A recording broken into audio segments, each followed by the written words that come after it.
Bulletcast for life.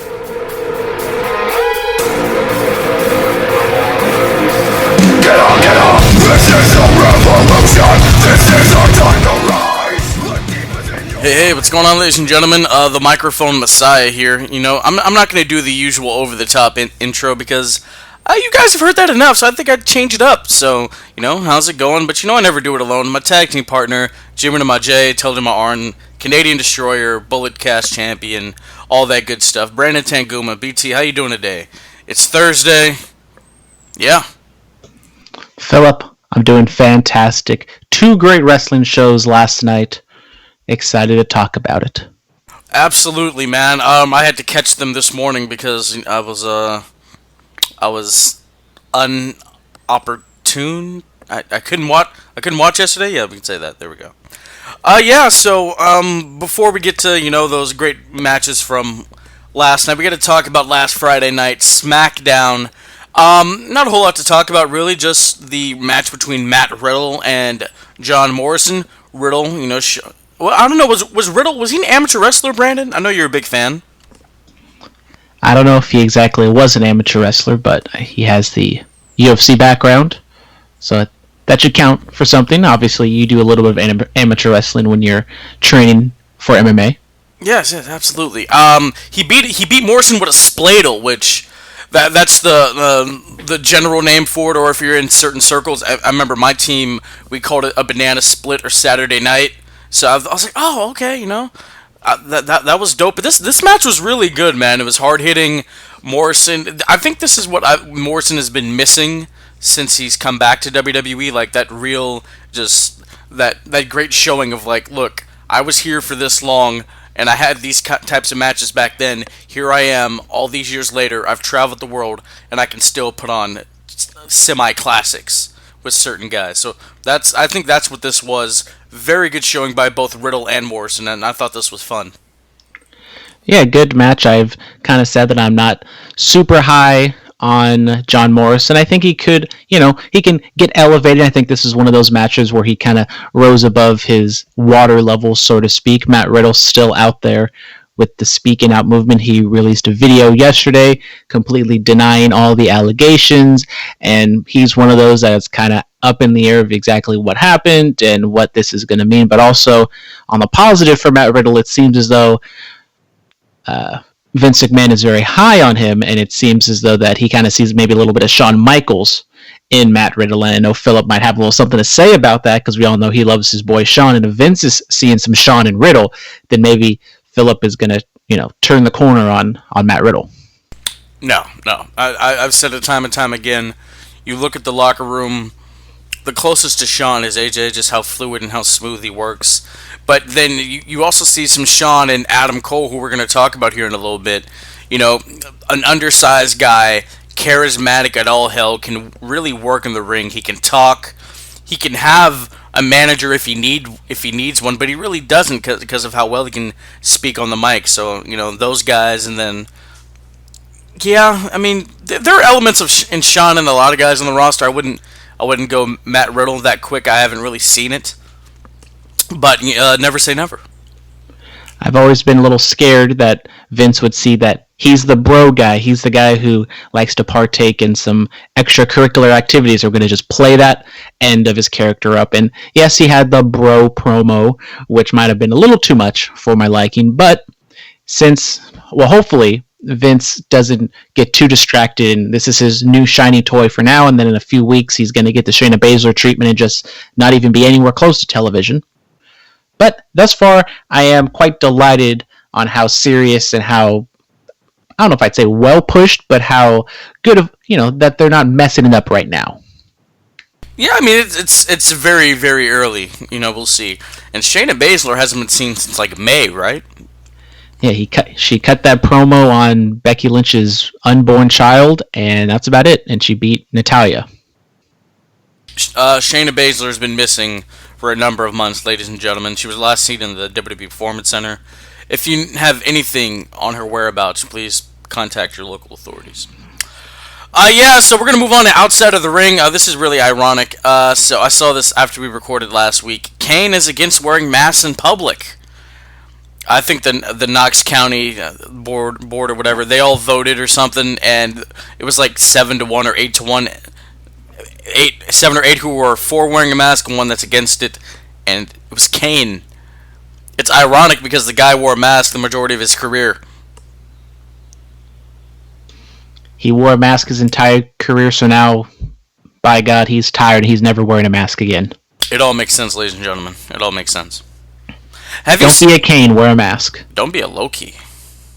Or Austin Aries. Dude, have you seen these no maskers? Like these people who are throwing fits and tantrums inside stores and grocery stores and stuff? Like, what are you guys doing? Because it's apparently their body, their choice, but only when it comes to their body. I mean, like, no, like, I saw this one woman, like, taking stuff out of her cart and throwing it on the floor. I have to wear a mask to take this back and take that back. I'm like, oh my God, like, it's like, what, 10 minutes, maybe? If that, depending on where you're at, how busy the store is. Let's calm down, guys. Please. And if you don't want to wear a mask, that's your choice, but the business has every right to kick you out if you don't want to wear a mask. Yes, sir. Yes, sir. All right. WWE buys Evolve. Gabe Sapolsky, he was the owner of Evolve. He was featured pretty prominently in the Wrestlers documentary that was on Vice. Go check that out. That's really good. But yeah, it's kind of a shame. I mean, you look at Evolve. Certain guys come from there. Austin Theory was their champion. He wrestled on the Evolve event that they aired on the network. I know Matt Riddle did some time with Evolve. I think he was the champion. So was McIntyre. But Evolve, they produce some really great talent, and it's a shame that they're going under, or they have gone under. Yeah, I don't exactly know what this means for Evolve. I mean, they've been working with WWE for a long period of time now. I mean, they went head to head with AEW on the WWE Network, broadcasting one of their Evolve events. I don't know if this means that Evolve is completely going under. Maybe Evolve is kind of like another minor league system for WWE. Like if NXT is AAA, maybe Evolve is AA, and like the Florida touring scene, if that ever happens again, could be like the single layer. But we're not going to talk about baseball right now. But obviously, they have a lot of wrestlers on their roster that has history with Evolve, as you said, Gargano, Riddle, McIntyre, and so many other guys on that roster. So maybe they can use this to buy out Evolve and get even more content on the network. And it is a shame Evolve has been running for such a long period of time. If you want a nice documentary, go and watch the Wrestlers series on Vice. They had an episode featuring Evolve, and you get to see Darby Allin. It's actually the first time I ever knew who Darby Allin was, so it's kind of a nice little insight on his life. I mean, if you're seeing the vignettes and stuff that he's doing on AEW right now, they have like an entire scene of him at his skate park and doing some crazy stuff. So definitely go check that out if you don't know a lot about Evolve.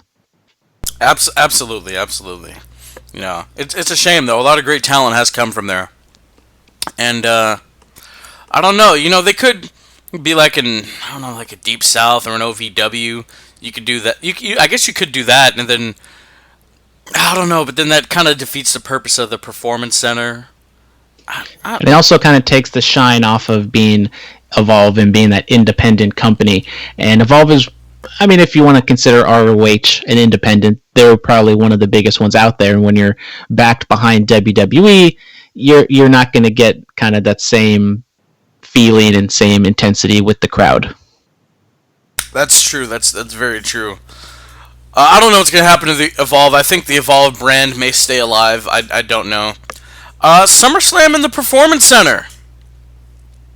Yeah, it looks like that's actually going to happen. Yeah, when all this stuff was popping off around WrestleMania time, we all were hoping that maybe SummerSlam could be that point to where fans started coming back. I mean, hell, we thought that maybe we can get an entire building full of fans there. Maybe we could have, if we took this seriously. Let's just say if we were in New Zealand right now, we could have had SummerSlam full of fans. But I digress. So now SummerSlam in the Performance Center. I've heard some stuff that Vince wants fans back by September or something. That doesn't seem very likely.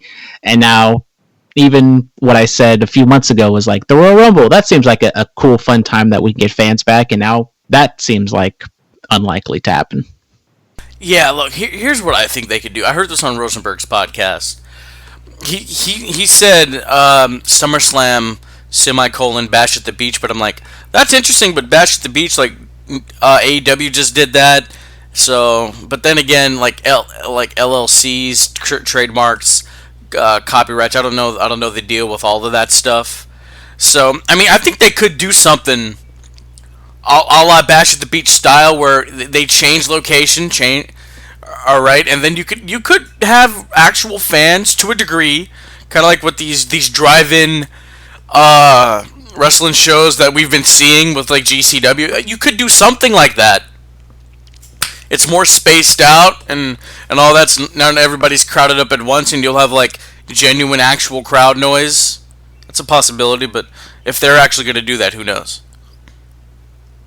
I doubt Vince is going to want to take his show outside of the Performance Center and run it on a literal beach. Well, I don't know, man. I have no idea.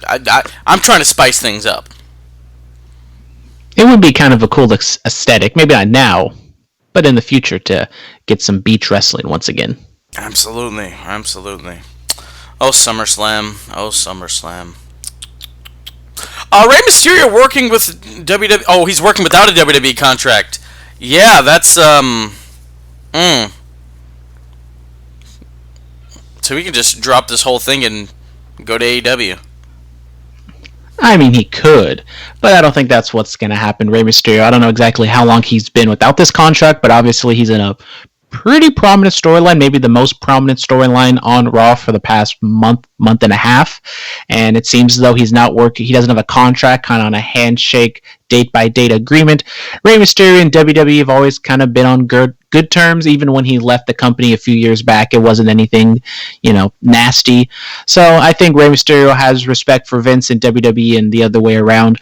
And honestly, I'm kind of shocked and kind of happy to see Rey getting pushed this late into his career, because I think when he came back the first time, or not the first time, but like a few years ago when he came back, he wasn't, the legendary person that he should have been portrayed as, and now he's not really portrayed as a legend. He's kind of more of like an everyday figure, but he's definitely being portrayed a lot better, and he's getting the spotlight that I think he deserves. And maybe he's also doing it for Dominic.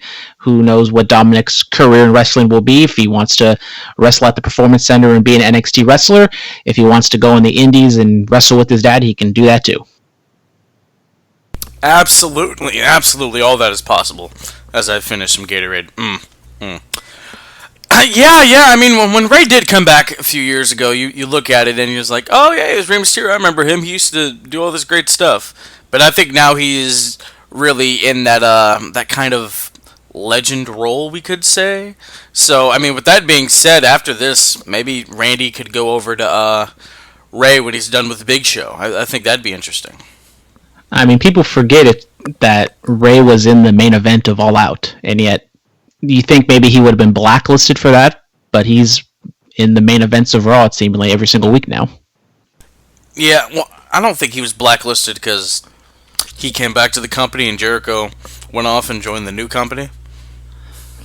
So now Jericho's blacklisted. Yeah, like no WWE talent's allowed on his podcast. Well, I think he's doing just fine. Yeah, I think he's doing all right. Well, we're talking about WWE. Talking about Performance Center. Performance Center it's the place where the NXT talent get to shine and grind and perfect their craft. Ladies and gentlemen, NXT Great American Bash Night 2 was last night. This was the only thing I cared about looking at. That's not a knock to all the talent. All the talent in NXT is absolutely phenomenal. Heath Lee is dual champion. Last night it was Adam Cole, baby, the NXT champion, versus Keith Lee, the North American champion. Winner take all. My boy Keith Lee is the NXT and North American champion. The second black man to become NXT champion. And the first man to hold both heavyweight and secondary titles in NXT. That's an incredible accomplishment. Keith Lee, that's my guy, man. He's going to be WWE champion. I feel it. Really good match last night. I made sure to go watch this on Wednesday. I knew there was a spoiler out there, but luckily I was able to kind of cover my ears and my eyes and not find out what exactly went down. So I made sure that I watched this in its entirety, no spoilers. I mean, damn good match. I love that there was no interference by the Undisputed Era. Still rumblings on what exactly Adam Cole's contract status is. Is he re-signed? Is he not? I think even though Adam Cole was champion for such a long period of time, I think he wanted him to lose it and have this big moment with Keith Lee in front of fans. It could have been fantastic. But I think at this point they realized that it's not the time to wait for fans to come back because who knows exactly how long that's going to happen. And I think Keith Lee, maybe he wasn't as hot as he was during the Royal Rumble period, but I think if you're going to get the title off of Adam Cole, whether it's because of contract status or not, I think Keith Lee definitely is that right person. Now going forward, he's NXT champion. I think that can be fun. He's also North American champion, so will he vacate the North American championship? Will he pull double duty? We saw Scarlett and Karrion Kross up in the balcony looking down at the end of the show, so obviously he is going to vie for one of the titles, if not both of the titles, so I think that could be a fun feud going forward. Very excited for Keith Lee and wonder what's next for Adam Cole as well. Absolutely, man. I'm unsure. I'm unsure what's next for Adam Cole, baby. I mean, people are like, "Oh, his girlfriend works over here. Just go over there." Like, guys, let's calm down. Let's calm down there. I think Adam Cole will stay in NXT because the Undisputed Era, it's just too hot. I mean, you look at shout out to the strap match with Dexter Lumis and Roddy Strong. Like, Undisputed Era sprinkled all throughout NXT with all these different storylines. So I think they need to stay as a whole, and that involves Adam Cole staying with WWE. Alright, we're going to go on to this day in wrestling. Oh, Jesus, I just skipped all the way past it. Where are we? Worldwide Wrestling 1985. That's when the Rock and Roll Express become tag team champions yet again. Raw 2001. Not really sure what's significant about that. I can't think of it. Bash at the Beach 2000. Booker T defeats Jeff Jarrett to become the world champion again. You have a Raw on this day in 2012. Hornswoggle was revealed as the anonymous Raw general manager. UFC 200 2016. You have Brock Lesnar defeat Mark Hunt and Brock's return to the UFC. And then, of course, Great Balls of Fire 2017 WWE pay-per-view. I liked it, man. The name was beat what it was. The theme song was Jerry Lee Lewis, but I liked it, man. I like Great Balls of Fire. It was a sneaky good pay-per-view. You have Matt Hardy bleeding all throughout his head, and of course the main event was Brock Lesnar versus Samoa Joe for the Universal Championship. It was only about 9 minutes, but it was quick, it was hard-hitting, and I dug it, man. I want Great Balls of Fire to come back. We also have some birthdays on this day. Kevin Nash, Big Daddy Cool, Big Sexy, is 61 years old. Mark Marrow, Johnny B. Bad, he's 60 years old, and Shelton Benjamin is 45. Jesus, I didn't realize Shelton was that old. Well, he was wrestling in college 20 years ago, or more than 20 years ago, I guess at this point, if he's 45. But I mean, Great Balls of Fire, yeah, the name might have been trash, but I definitely think the show was better than the namesake. And now, this year, we have the horror show, Extreme Rules. Oh, I can't. Or someone's getting their eye yanked out. Oh, God, I can't wait for the horror show. Can't wait for it. Alright, fan mail, Alfie Lewis. Phillip said Hall was in the main event Mafia. I think he meant to say Nash. I did mean to say Nash. And Brandon said, oh, Jesus. Brandon said EC3 was underutilized in NXT and WWE. Hate to break it to you, Brandon, but NXT is in WWE. Wow.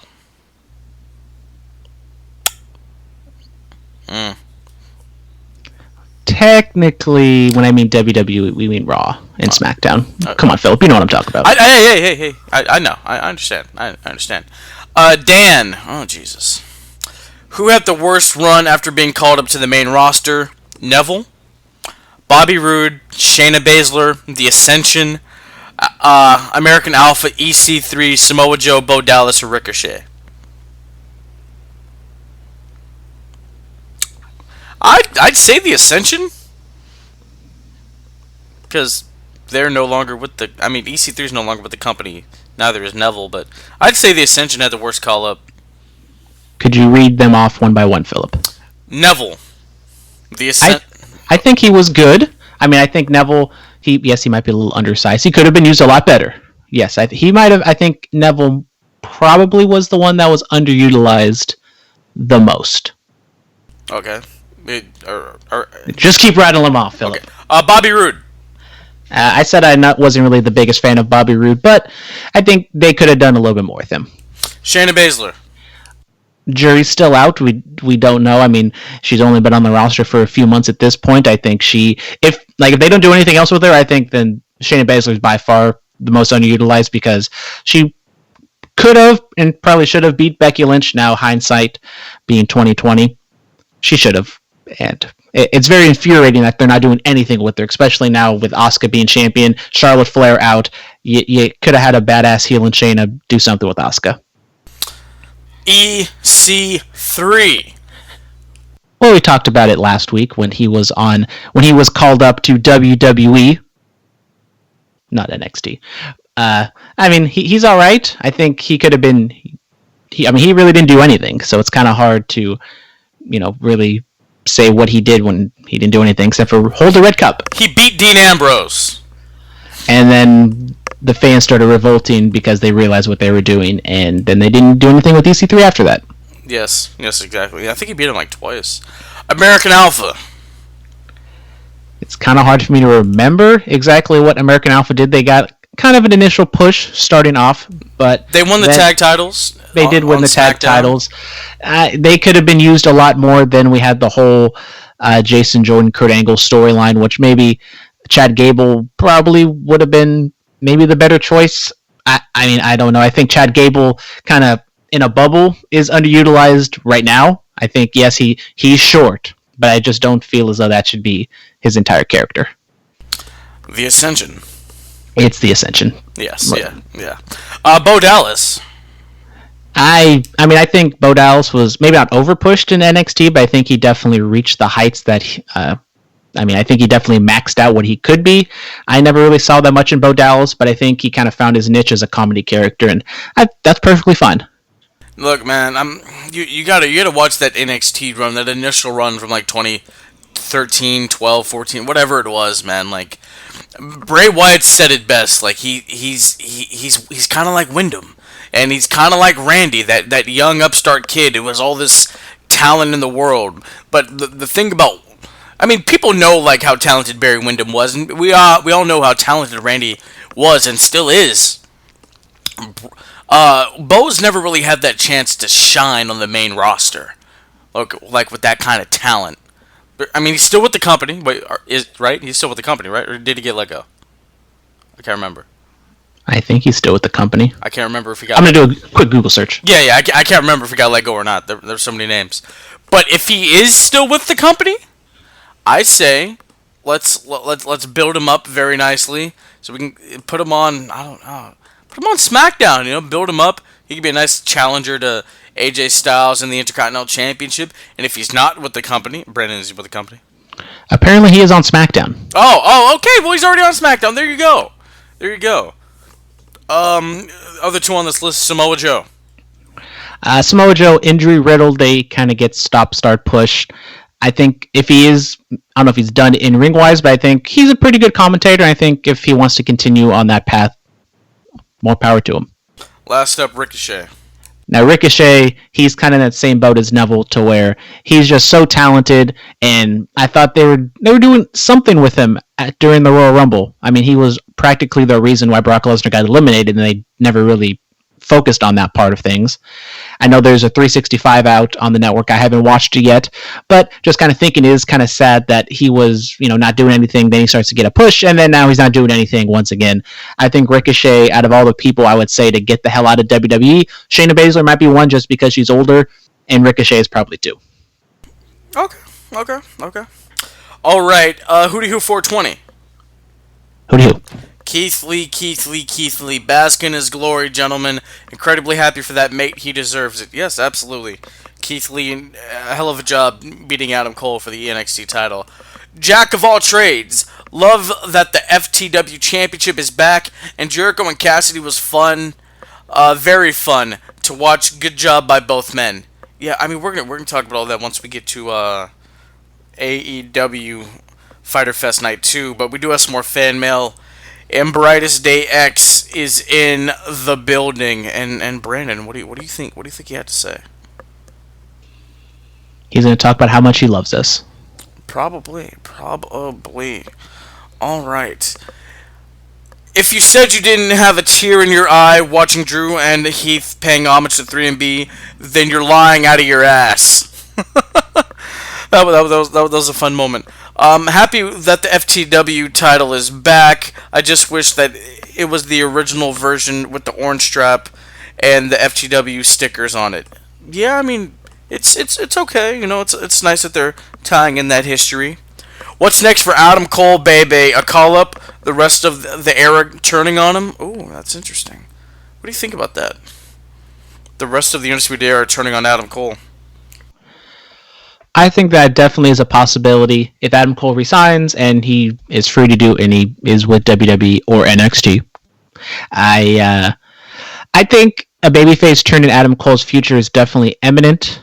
I think you could turn Undisputed Era babyface as a whole because they kind of already are babyfaces. The crowd loves them. But if you do turn them, I could see maybe you get somebody else in the mix to turn against Adam Cole. So I think either way, if he gets called up to WWE or to Raw or SmackDown, I think that he could be a really big deal. That's why when it comes to Adam Cole, I would tell him to re-sign with WWE because I feel as though he could be one of those guys to be the top person in that company. Absolutely. Last up, he wants to know how long will Keith keep both titles? I don't really know. I mean, we're kind of in unprecedented times.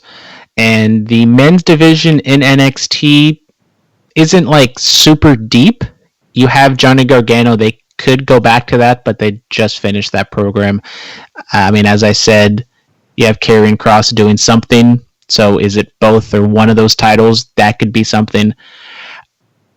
Maybe down. I mean, I don't know if you want to just vacate the North American title because I mean, at this point, I'm just not very like high on that belt, and I don't think it's very prestigious to begin with. So I think if Keith Lee just kind of discards it and just gives it up, then I think it really helps his that title's case. You have Naito and New Japan holding on to both titles, so Keith Lee can definitely do the same.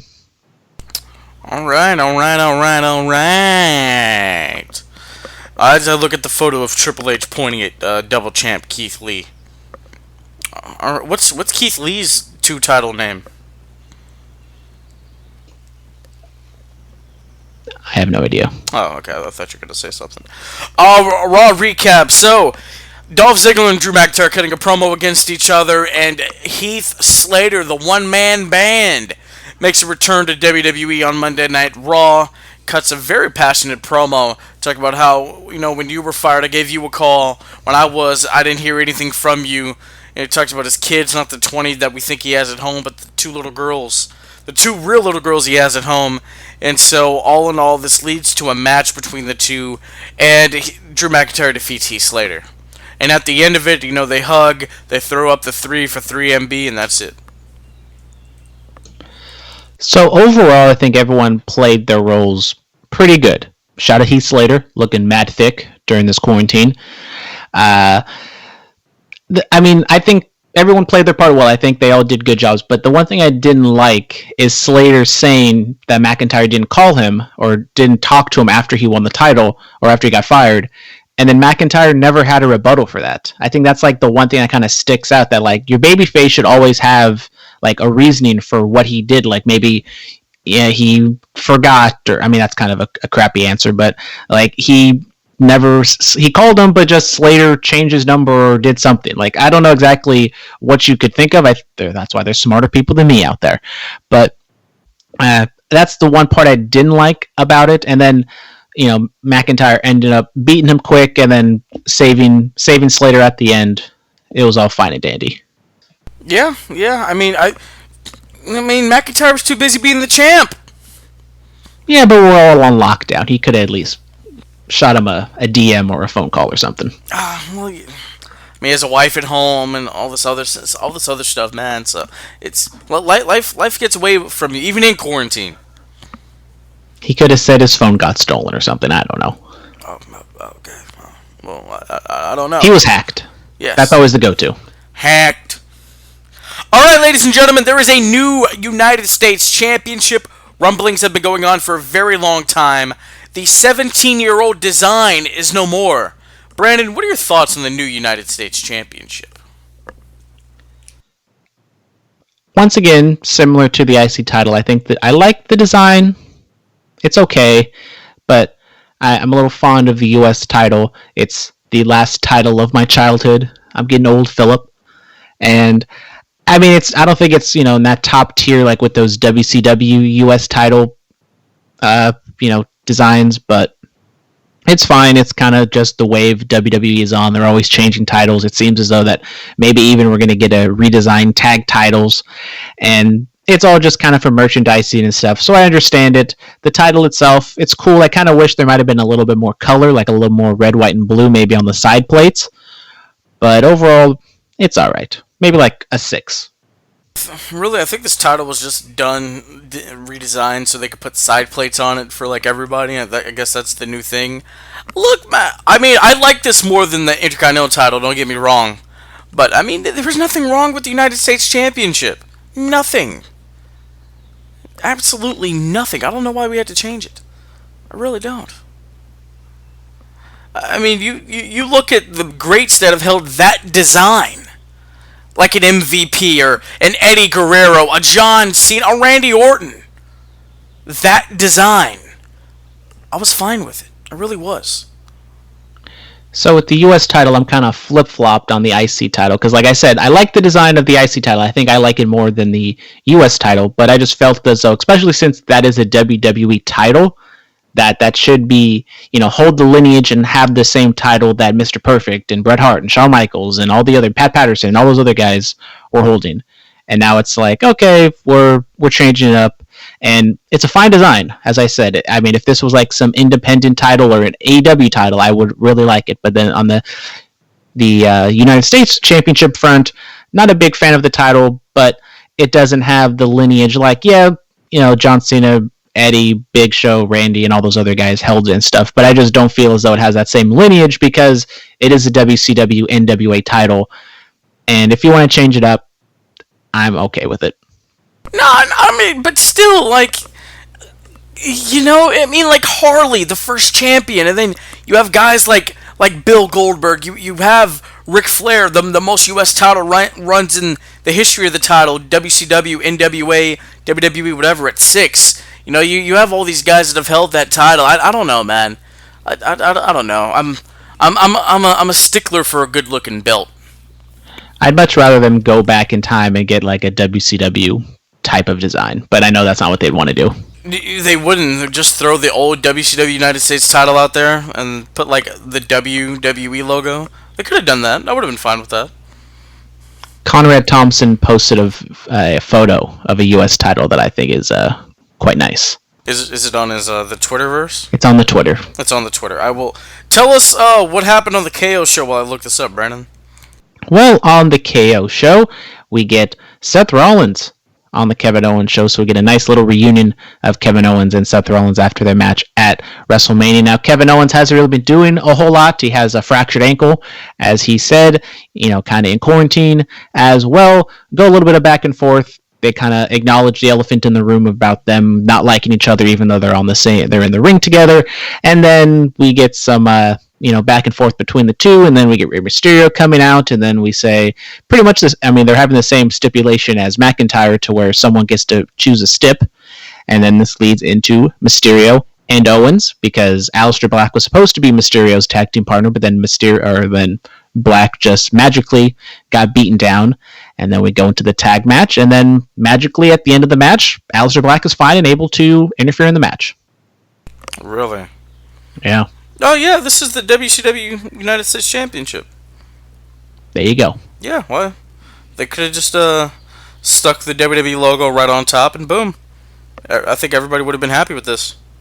And you can do your little side plate personalized wrestling design. Yeah, this is actually the U.S. title that Kurt Angle and Edge held during the Invasion years. Yeah, I'm fine with that. I'm fine with that a lot. Yeah, so we get Mysterio and Owens defeating Rollins and Murphy, and so at Extreme Rules Horror Show, it's going to be an eye for an eye match. Matey. Yeah. And the official match description says that whoever loses or whatever, the match doesn't... I don't know if it's the match doesn't end until someone gets their eye ripped out, or whoever loses gets their eye ripped out. But they're going all in on this. And I think it's one of those things that, like, wrestlers should never say, I'm going to kill you, I'm going to do this really bad thing that we all know is not going to happen. Now, am I intrigued? Obviously, because I want to see how dumb and over the top this is. You know what, dude? It's WWE. With these I think this will be another cinematic experience because it's a horror show. But I think I think they're gonna over deliver. I think they are. I mean, in-ring, Mysterio and Rollins, I think, could get the job done. Mysterio had some fantastic matches with Andrade, and Rollins is right up there with athleticism with Andrade, and I think they can have a damn good match. If it is just in-ring, it could be fine, but if they go cinematic and they wrestle in some warehouse, and then someone takes a spike and scoops out someone's eyeball, and then, yeah, we get like the Neversoft logo from Tony Hawk with like the eyeball just kind of floating out there. No, thank you. That'd be interesting. Oh god, oh Jesus. I don't think it's gonna be that gruesome, but I think Ray will get his comeuppance, his revenge, and we get Seth Rollins wearing an eye patch for a number of weeks. Cool. Kind of like John Moxley And Santana. Oh yes, can't forget. The originator of the eye for an eye match. Yes, absolutely. All right, Kairi Sane defeats Blueface Banks via DQ. Yeah. Good match. The internet told me that maybe Kairi Sane is on her way out, but maybe. There's been some last-minute discussions, and maybe she'll stay for a little bit. She's with Asuka next week, and they're going to have a tag title match somewhere down the line next week. I don't know if it's next week or I don't know, whenever it is. But anyways, I mean, it was nice to see Kairi back, like the dynamic between Kairi and Asuka, and a first-time ever match. Obviously, they weren't going to give us a finish here, but I thought it was good. They could have gave us a finish. Sasha could have just beat her. I don't know why that didn't happen. I mean, if Sane is on her way out, I think Sasha beating her is the most logical thing, especially since you had Asuka take on Bayley later on in the show, and then Asuka won that. So WWE likes their 50-50 booking. I don't know why they didn't do that. I have no idea. All right, last up from Raw, I want to talk about Randall Keith Orton, Andrade Cien Almas, and Angel Garza defeat the Viking War Raider Experience and the Big Show. Yeah, this happened. That was a match. Shout out to they changed their names. I know him as Ro, the bald one. Shout out to him selling the hell out of that RKO. I think that's Eric. Is that Eric? The soon-to-be daddy. Oh yes, congratulations to him and Sarah Logan. Looks like she's found something to do after WWE, huh? Yes. Well, with that being said, I guess we can move on, right? Yes, sir.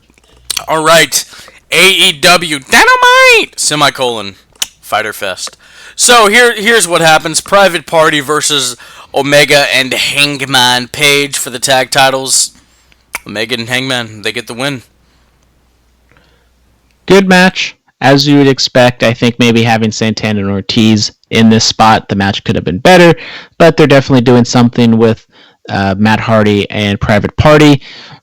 I mean, it feels as though every time Private Party has a match, it's kind of sloppy at points, but Omega and Hangman win in the end. No real sign of dissension. I mean, they're playing it up a little bit, but I think it's kind of a long-term story that we're going to get the payoff, later on down the line. Absolutely. I really don't have anything to say about this match, and be honest with you, so I'm just moving on up. All right, the Murder Hawk defeats Joey Janela. This over-delivered for me. I wasn't excited for this at all. I'm like, oh, great, this is gonna happen. I like the spot of the whatever his finisher is, like the high cross, razor's edge type move.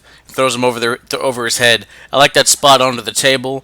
Janela did more high flying than he usually does, and it was good business. I liked it.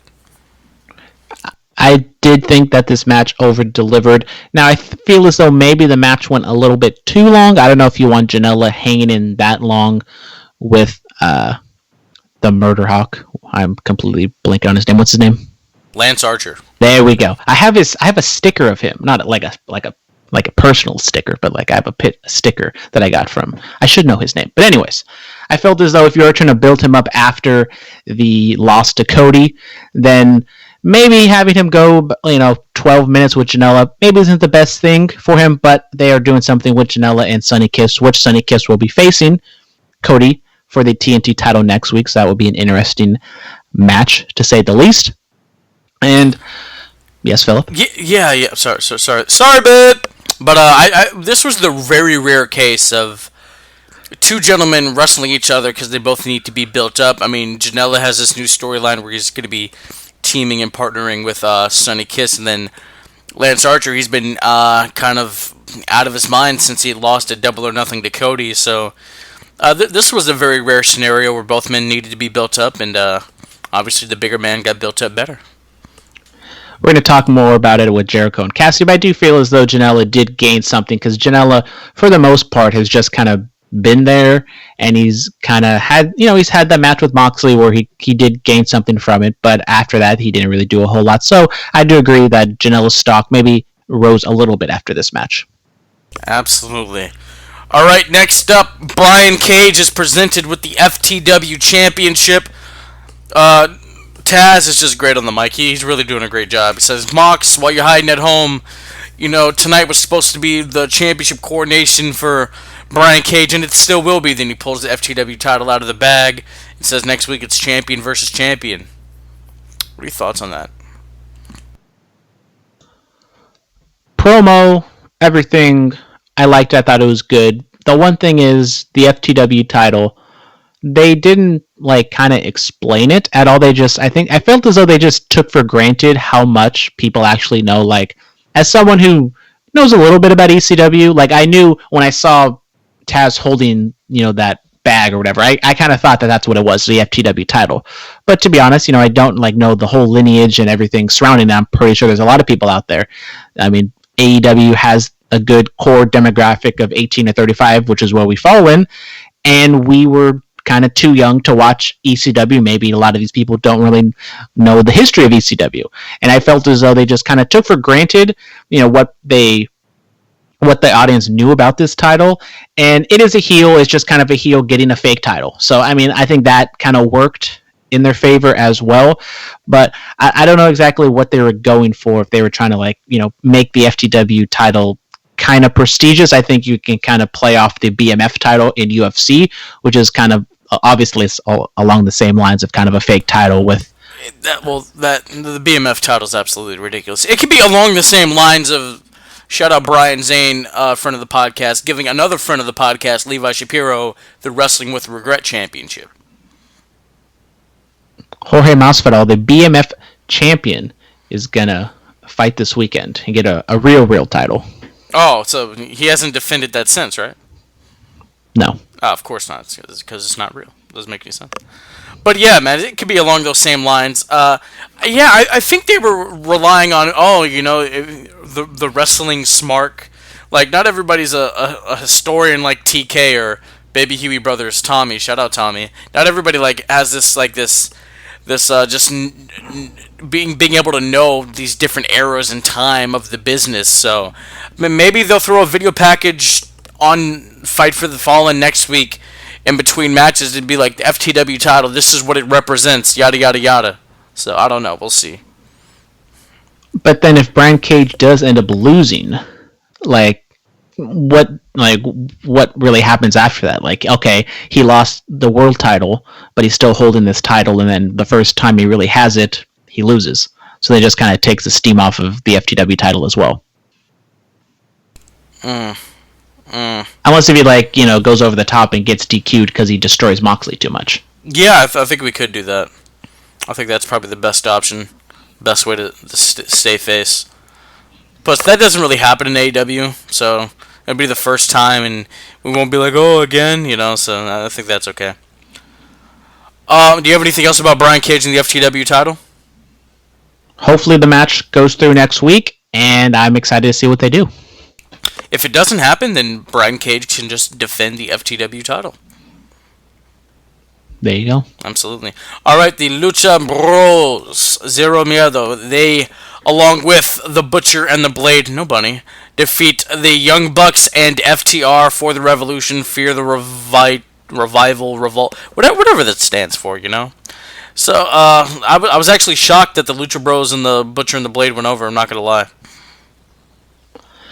Really good match. So much athleticism in this match. I mean, if you just took your eyes off for a few seconds, you're going to miss another high spot. I mean, the Canadian Destroyer into the crowd at ringside. Oh my God, they were like so close to overshooting that and landing like right on the barricade.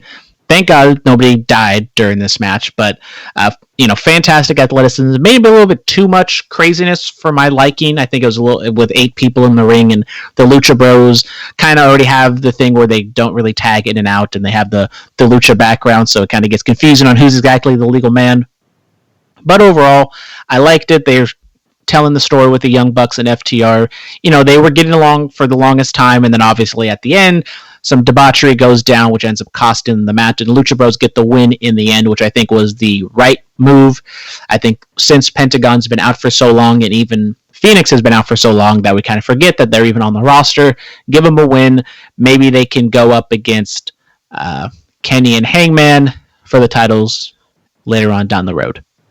Yeah, man. Bleacher Report, they talked about it, and they called it a glorified cluster, which it kind of was. That Canadian Destroyer spot, I've never seen it done outside the ring like that. Kudos to those gentlemen. I'm glad nobody was hurt. I love Phoenix, man. That tightrope running that he does, where he just punts somebody in the head. I'm like, oh my God, that's so cool. So it was nice to see Phoenix and Pentagon together doing their thing, combined with the Butcher and the Blade. It was a lot of action. Like Brandon said, if you looked away for like a second or a minute, then you missed quite a bit. But it was very fun, very good. And I want to see where this goes with the Bucks and FTR. Yep. Anything else for it? Nope. All right. Nyla Rose defeats Kylan King and Kinsey Page, and then she just. And there was I think it was a tornado handicap match. And then she talks about how she's gotten a manager and how she will be the AEW Women's Champion again. She points at Hikaru Shida, who is at ringside. So, thoughts on the squash? Who do you think her manager is going to be? I mean, nobody got hurt, so we can ask for Nyla Rose, back on the squash match. It was okay.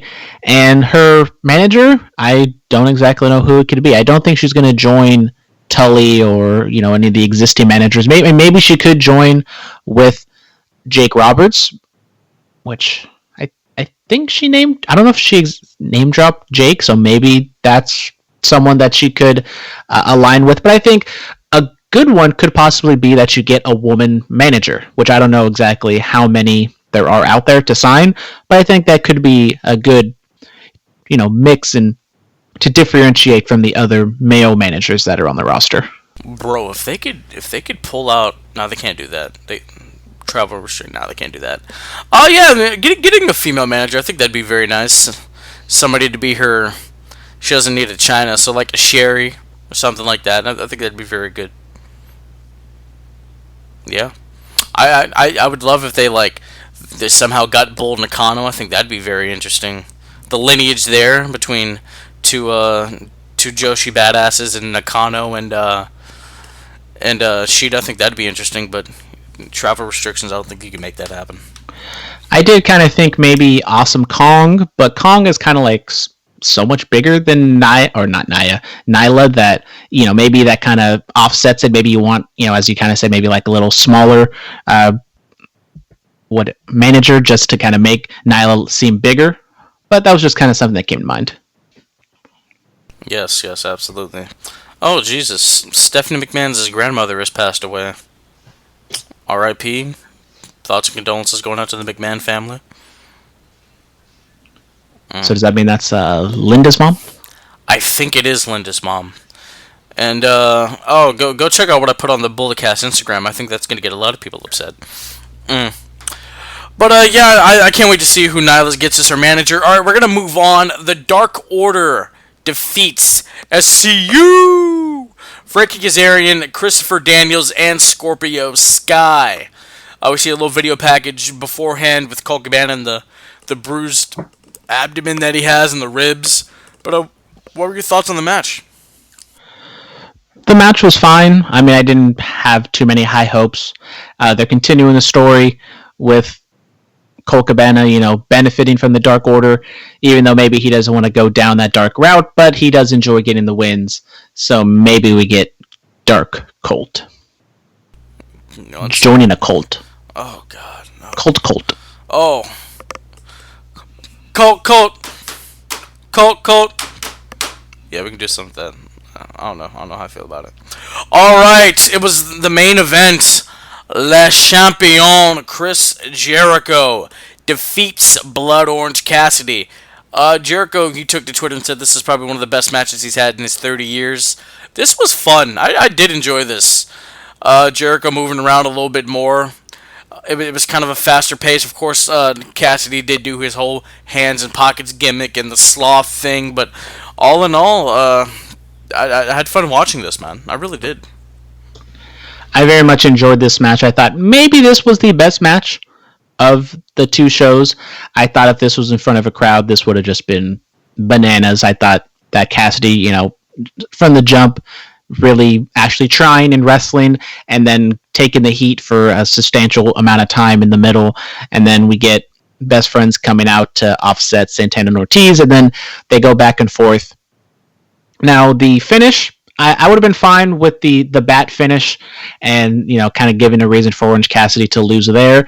But similar to Lance Archer and Joey Janela, I felt as though Orange Cassidy definitely was elevated. Now, you can kind of say the same thing when he had that match with Pac, that it was kind of the same where we finally saw Orange actually do some stuff, but this was kind of like the next level where he was doing stuff for most, if not the entire match. And I think this sets up maybe a rematch later on down the line, and I think when Cassidy finally actually wins a match, it's gonna be insane. Yes, it will. I highly believe that.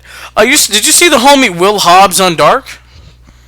I did not see him on Dark, but I did see him fanning Britt Baker after she got her nose broken from a piece of paper. Yes, absolutely. Absolutely. Yeah, he wrestled Orange Cassidy on Dark, and it happened. I mean, when I saw that was the match, I was intrigued to see what they did. Now, I don't want to go on a whole political, spree right now, but AEW does say that they want it to be more diverse, and their singles men's division isn't very diverse at the moment, and I think as though getting some, talented black male wrestlers on the roster could be a good thing. And I think Will Hobbs is definitely one of those guys that they could hire and do some good things on the roster. Yes, shout out to the homie Will Hobbs. Incredibly proud of you, brother. Alright, so I guess that's going to take care of our recap of AEW Dynamite! Alright, Superstar Spotlight, who do we got? I'll give it to Orange Cassidy. He lost to Le Champion, but he came out with, he came up with a little bit more credibility in his loss to Jericho. I really do believe that, so I think Orange Cassidy will be a big-time player moving forward in All Elite Wrestling. And I will go with Keith Lee, champ. Fantastic match. Too bad that the finish got spoiled last week, but doesn't take anything away from what he did. And hopefully we can have a nice, lengthy title reign with a good, strong babyface champ on NXT. Absolutely. Brandon, what's our promo pick of the week? Well, we got 2 Great American Bash themes for promo and match pick this week. And for this one, we're going to go back to the OG days. We're going to go to Dusty Rhodes' Great American Bash 1986. This is when the Great American Bash was a tour, and this next stop that they were doing was going to Washington, D.C. Dusty facing Ric Flair for the NWA title, Baby Doll on his shoulder, and he just cuts a straight ahead promo on Ric Flair saying that he's going to go into DC. Ronald Reagan's going to be there watching, and he's going to beat Ric Flair for the title. It's simple, like a 2-minute promo. It's like the second thing that pops up on YouTube. Great stuff by Dusty. Absolutely. I mean, it's classic Dusty. You know, the feud with Flair lasted for quite some time. Him and the Horsemen, and this was just another chapter in that novel. Yeah, in '86. Yeah, Reagan was president during that time. Oh, I wonder if Reagan actually showed up. Doubt it. Doubt it. I doubt it too. Bill Clinton did show up to some WWF pay-per-views back in the day. Clinton? Really? Really? Was this before? It was definitely the real Bill Clinton and not an imposter. Oh. Before or after Lewinsky? I think after, because I think Monica Lewinsky might have been there too. Oh, that's fantastic. All right, our closed match pick of the week: Montel Vontavious Porter, MVP, versus Matt Hardy for the United States Championship, Great American Bash, July 22nd, 2007. MVP had acquired the United States Championship, and he was going on a run, man. I think he won it, in May. I think he might have won it in May 2007, and he held on to it until April of 2008. So I mean, this was the guy, dude. Defended that thing. This is another chapter in a very underrated rivalry in Matt Hardy's career, the MVP rivalry. So everybody obviously thinks of the Edge rivalry, but this was right there with it, man. I mean, two guys trying to outdo each other, they don't really trust each other, won tag titles with each other, feuded over singles titles together. That's what this match was, just another installment into that great rivalry. Yeah, MVP keeps talking about how he's one of the greatest U.S. title holders of all time, and this is right in that run. I mean, it's MVP and Matt Hardy. You kind of know what you're going to get. Two guys that, maybe they're not the most athletic people in the world, but they know how to work, and definitely shows in this match. Absolutely. All right, ladies and gentlemen, that's going to do it for Brandon and myself. Follow us on Twitter at BulletCast, Instagram, The BulletCast, YouTube channel, The BulletCast. Email us, BulletCast2 is in the number 2, sweetswet@gmail.com. 99.9 FM KW in Watsonville every Thursday night from 9 p.m. to 10 p.m., I believe. iTunes, Stitcher, TuneIn, iHeartRadio, Anchor, Spotify, Patreon. We're all over the damn place. Yeah, man, go check out the BulletCast Instagram. I put up a very nice picture of Jinder Mahal holding the IWGP Championship. If that happened, I wouldn't be mad at it. Jinder Mahal's winning this year's G1. Let's make it happen, brother. Let's do it. Also, I was on In the Click again, Fyter Fest Night 1 review. You can catch me. I believe I'm coming back this weekend to do Fyter Fest Night 2 recap, and then I'm also going to be on the Rudos podcast tomorrow. We're recording that tomorrow. I don't know when it's going to go up, but I'm going to be doing a Fyter Fest recap there as well. I'm all over the damn place, guys. I'm all on these different podcasting platforms and mediums, If you need me for a podcast, I'm happy to do it. Brandon's happy to do them as well. Isn't that right, bud? Yeah, I'm also here. Yeah, he's here. He's here, goddammit. He is Curveballs and chair shots dropping tomorrow, Friday night. Mr. X will be there, sending his questions. Oh my god, shout out Mr. X. Yes, absolutely. Brandon and I, we decided to take a week off from the top 10s list. We'll come back with one next week. I don't know what it's going to be yet, but in the meantime, stay clean, stay strong, stay safe, stay quarantined. When your face is in the dirt, you'll know your death is what I seek. We are the elite, and you are the weak. This has been the Bulletcast. Thank you for listening.